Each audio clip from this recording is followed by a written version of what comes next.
2, 1. Guys, what's going on? It's the Gtown vloggers. Stiz, my main man. What's going on, dude? First vlog of the year. It's about time. That dome's looking shiny. It's freshly cut today, baby. You polished that sucker or what, man? For the Hawks or what?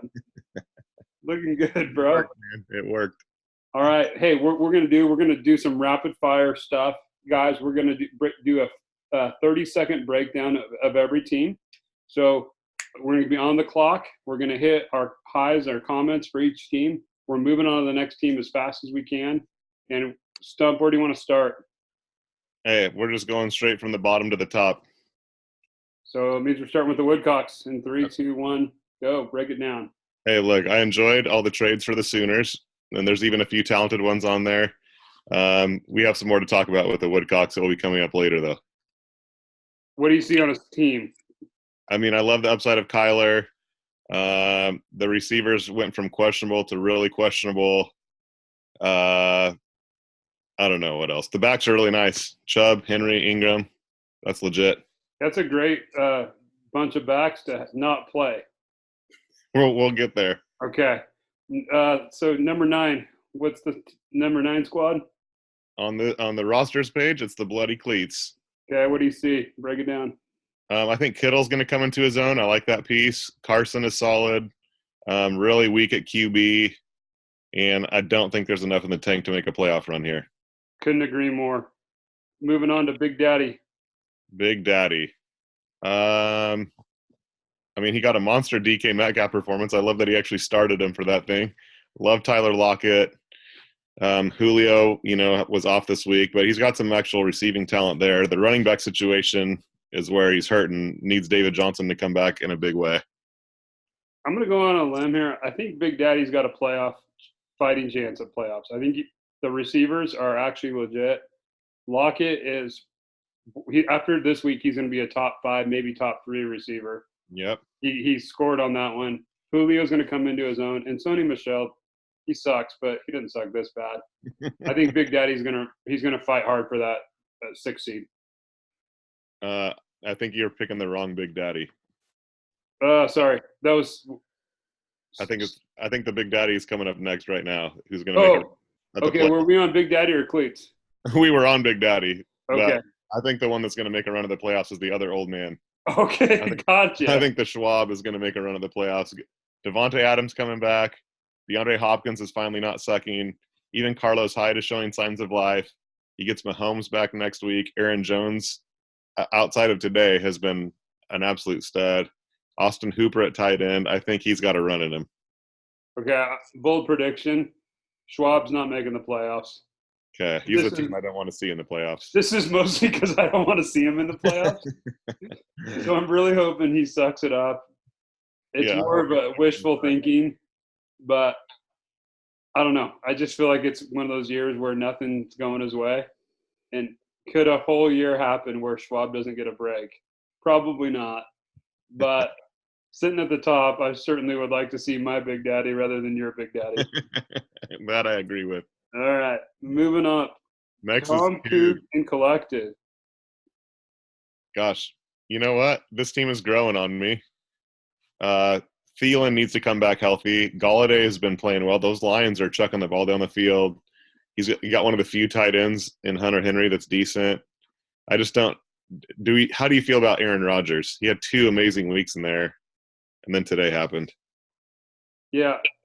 Honestly, every time I look at Coog's squad, I'm like, how is this 5-3? I honestly like Woodcocks on paper, probably more. But Coog's a magician. So he got 0 from Thielen and 20 from McCoy this week, and somehow he still put up. How much he put up? He still put up 14, almost 1,500 points. Jordan Howard has somehow been good again. Yeah, he's projected to tie with Virgil this week and come out of this week with 1 win. Like that's crazy. It is. So I don't know. I think the opposite of the Schwab is Coog this year, which is really crappy on paper, but lots of fantasy gods really helping him. So I think Coog's going to get into the playoffs. Every time I look at Coog's team, I only think, how can I trade for Cooper Kupp? And then That's the only guy I like. And then somehow Totally. Coog just keeps winning. So Yep. good job, Coog. You could use a couple more white receivers. Edelman's on the board, maybe, huh? All right. Arm healer. No, Virgil. Excuse me. Verge. The Rev. I'm gonna go first off. Rev. I'm gonna say this. I've been texting with Rev. Actually, Rev's been texting me, and he's calling a win, and I love it. So if I don't win, I want Verge to win. I'm putting that on the board right now. If I don't, I want the title, but if I can't have it, I want Verge to have it. He actually texted me at like 9:30 at night the other day, and he was going off on fantasy. At 9:30, after the guy had preached his heart out on a Sunday night, he's talking fantasy trash. I didn't get the text until the next morning. So that tells me this guy's on fire. He's thinking about it late. He's managing on his off time when he should be sleeping or praying. Verge is my guy. He's definitely a top 3 finisher this year in the league. I love the bounce back. He's the lucky virgin now, dude. Yeah. Do you have any bold predictions for Verge? I like the trades that he's making, shoring up the wide receiver spot with Amari. If Le'Veon Bell can end up being decent, here's the one scary thing with Verge is he's been super reliant on the Patriots defense, and they finally played a good team and got exposed today. True. If he doesn't get 350 out of them each week, I still think he makes the playoffs, but I don't know if he's scaring anybody in the playoffs. Yeah. I don't know. That Phillip Lindsay in the flex is so high upside for just a spark play. Fournette is going to be getting 25 touches a game. Yep. Le'Veon Bell, I mean, I don't love him, but as an RB2, real high floor. It's all good. Yeah. Cooper and Chark. This is a team that could peak at the right time. So I'm on the Verge train this year. I love it. I love his passion too. Good job, Verge. Yep. Good job, Verge. Okay, arm healer. What do you see? I'll just awesome running backs, receivers, Kelsey, pretty good. He's gonna make a run. He's a threat. I don't know if you can hear me. You're frozen on me. Oh, there we go. Okay. Yeah, arm healer. Is that where we're at? Yeah, arm healer. Yeah, I think I heard you say awesome running backs. Yes. Marvin Jones can he keep it up? I don't know. Can Terry McLaurin? I don't know. Bears defense ain't what it used to be, but Watson's been right there with Russ and Lamar. I mean, I think Healer's in it to the end here. Yep, good depth. That's one thing I like about Healer's team. Yep, well, those receivers got to keep it up, and that's the one part that would scare me if I was him. All right, G. If there's any team that can fade that's in it right now, to me it's G. Can Christian McCaffrey keep averaging 500 a week? Probably. He's been unreal. Probably. But the minute he doesn't, he goes from a team that's putting up 17, 18. He could easily swing down to 1,400 a week, I think.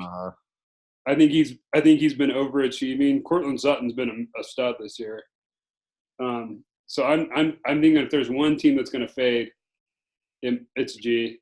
I'm not saying he's not going to make the playoffs. I just think he's most likely to miss it out of the group that's in there right now. Okay, that's a bold prediction. When I looked at his roster today, I know it's because of bye weeks, just to qualify that right there. But you already went to the bye weeks. Nice job. Well, no, I was just looking at this week's starting lineup with Deontay Johnson and Larry Fitzgerald and Mark Walton all in there. It just made me laugh. So not the deepest roster, right? But when his starters are in, it's a pretty dangerous group still. So I agree that it can be a little bit more high variance, especially needing McCaffrey to go off the way he has been. But a starting lineup with Dak, McCaffrey, Devontae Freeman, Michael Thomas, Cortland Sutton, Darren Waller, and then you got like Ridley or Robert Woods in the flex. That's formidable. I agree. I actually didn't take that into account. I just looked at that bench. So I'm going to back off it a little bit, but I still think this team might be the one that fades. Coog is my number one fade, but then behind that's G. Okay. All right, Stizhawks. I'll comment on your team first. Okay. You're getting points in ways I never thought you were going to get them, and you're leaving points where I thought you were going to get them. I thought your RB trio was just going to be silly, and they haven't been bad. They just haven't been great. Your receivers for sure have been confusing as heck. You bench Juju, he goes for 300. You shove him in, he goes for 38. Your flex is confusing because it's roulette. He could have played either Williams this week and got 200 more points. Yep. Had them both in there, too. Yeah. So I don't feel like it's settled yet. I think every week you're going to be guessing a little bit. And if you don't guess right, you're going to be leaving 200 points. And so you're going to have to manage perfectly, I think, to win the title, which very likely could happen. But there's not a lot of room for error. No, I actually agree with everything you said. Like right now, I need Kamara back healthy with Breeze again. Without Latavius, he was so good when Kamara was out, not eating up too much of his role. I like that Montgomery's finally a solid flex for me. So Zeke, Kamara, Montgomery, Godwin, Russ. Then it comes down to my wide receiver too, which is going to be a crapshoot every week. I was hoping for Juju to bust out 2 weeks in a row. He sucked. Can it be Mike Williams? Can it be Preston Williams? Christian Kirk was great last week. That's the one where it's going to be a guessing game, and I hate having guessing games. So, yep. See. All right, Fosby, what do you see? Fosby. I mean, Lamar has been unreal. Dalvin, I think you're turning into the team to beat for sure. Mike Evans is rounding into form. I think he's wide receiver 1 after this week, actually, even though he's thrown up some stinkers. But he's had 3 monsters now. Tyreek, Singletary looking great this week. Pop that into a flex or drop Eckler to a flex even. Evan Ingram gives you at least a little bit of upside at tight end. We'll see how that goes. I like what you got cooking there, dude. Yep. I love my squad. And I'll just say I love it enough that I don't think I'm making any more trades. Although tomorrow you might get a trade offer from me. be checking that email early and often. All right, we're going to transition now to an ethical conundrum that our league finds itself in. That's right, folks. We have had a ethical breach of integrity, and this is something we don't take lightly. So, Commish, why don't you just share with the guys just some really hard news that I think would really be best coming from you. Look, we know we have the greatest historian in any fantasy league. Yes, thank you, Lord. And when he's doing research for us, it brings smiles to many faces. When he's making trades for the Sooners, still bringing smiles to faces. Yes. When he's starting all those Sooners against his contending brother-in-law, including Sooners that are not even starting for their own teams, such as D.D. Westbrook, I'm feeling some tension, Assistant Commish. I wasn't loving that when he's got the 3-headed monster of Chubb, Henry, and Mark Ingram all on his bench. Yeah, well, I guess for me it just caused me to wonder was the arm healer in his back pocket, right? Is there some sort of back alley deal? Because we all know a Gtown title is greatest. It's the greatest thing you could have. So to be 1 degree removed from the title, and let's say have a brother-in-law have that title be close to him, that would be better than, say, someone like you or I having that title. So it just caused me to wonder and ponder this morning. Yeah, it was tough to see that going up to the pulpit and preaching, and I checked my phone real quick, and I don't know. I had a heavy heart. I will say, seeing Sterling Shepard in the flex spot, knowing that he was concussed and wasn't even going to be suiting up, get removed for Hollywood Brown gave me a little bit of hope that Wood wasn't going to completely homerize it. But the fact that he didn't put in Mark Ingram instead, I don't know. If I was playing the Schwab and I was starting 9 Washington Huskies, 6 of whom sucked, I think I would be getting called out by the league. Hey man, John Ross is on IR. Pop him into your flex. Doesn't matter. Marvin Hall. Who's Marvin Hall? That's right. But he caught a touchdown from Matt Stafford 1 week. So Marvin Hall's not bad. I've never heard of him, but he's in your lineup. That's a problem. So here's what we would like to hear from the league, especially from the historian yourself. We'd like to hear from you. Tell us kind of what you're thinking. Break it down. We just want to make sure that the league stays at a high level of integrity. Okay? Here's what we're going to do to close. Oh, go for it. Hold on real quick before you close this thing. Wood, if we match up one more time this year, I'm not sure if we're going to. I better see 9 Sooners in that sucker, okay? You can punt against me too. Totally. Okay, here's what we're going to do to close. Break it down.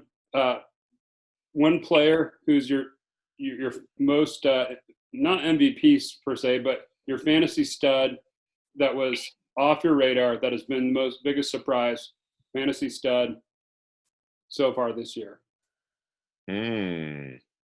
Okay, this is putting me on the spot. Yeah. The first person that jumps into my head has been sliding just a little bit, and I would have said Chris Godwin. So I don't know if everybody believed he was. I mean, he was still the number one receiver going into today on a per game basis. Yeah, that's pretty legit. I'm gonna see the guys that I think are studs. Biggest surprise. It's not that they came from nowhere. It's that they went from like, oh, they're good, they're elite, they're top tier, to they're in their own tier. So I think what McCaffrey's done, Yep. I mean, it's just unbelievable. I think Yep. what Russell Wilson's doing, like, yeah, he was a top tier quarterback. Everyone's like, yeah, 8 to 10 probably. No, like he's in a different league right now. He's the MVP of the NFL. Yep. It's crazy. And I think even a guy like Tevin Coleman, we were laughing on draft night when we saw Schwab's running backs. Well, he's probably chuckling now when he sees Tevin going for 4 tutties. And Against his son. so guys like that have been fun to see. Dalvin for me has been fun to watch him bust out and get the love. Kirk Cousins on just a month-long tear. So guys like that. Okay, biggest fantasy dud. Most hype, least production. I mean, there's probably a lot to choose from, but I'm just feeling the pain of Juju. He's had one good game all year, and I thought he was going to really blow up. Of course, losing his quarterback week 1 didn't help, but he's been a mess. Yeah, I'm going to Juju for sure, but Mixon. I almost traded for Mixon three times with Greg. I would send him Eckler for Mixon, and then I would have like a moment of clarity and cancel it. Greg kept going to his phone going, I got a notification, and I went to see it, and it was gone. Oh, dude. Seriously, that was a good call because even last year the Bengals sucked, their line sucked. He still had Andy Dalton, AJ Green was missing time, and he was still a stud. So who saw and I'm that? going to throw 2 Browns in there, Beckham and Mayfield. Yeah, good. The hype on those guys was all hype. It has been horrible. I don't think Baker's good. I think his career's in jeopardy. Whoa. He doesn't look good at all. He doesn't look good in the head. He's yelling at people in interviews. This is what Ryan Leaf did 20 years ago. You better get your crap together, son. You might need a chaplain visit from the chaplain of long snappers might be coming to see you, Mr. Mayfield. Put that on the board. Start working on your long snapping, Baker. Totally. We'll see you at the conference with Alcor, and I'll be working with you scrubs in the Motel 6, buddy. All right. Anything else you want to say? Dude, it's been a good half season. Step up the trash talk game. Yeah. I like the Verge is bringing it. Get that stuff on the message board. That's all I got. All right, boys. Send us your follow-up thoughts. Peace and love.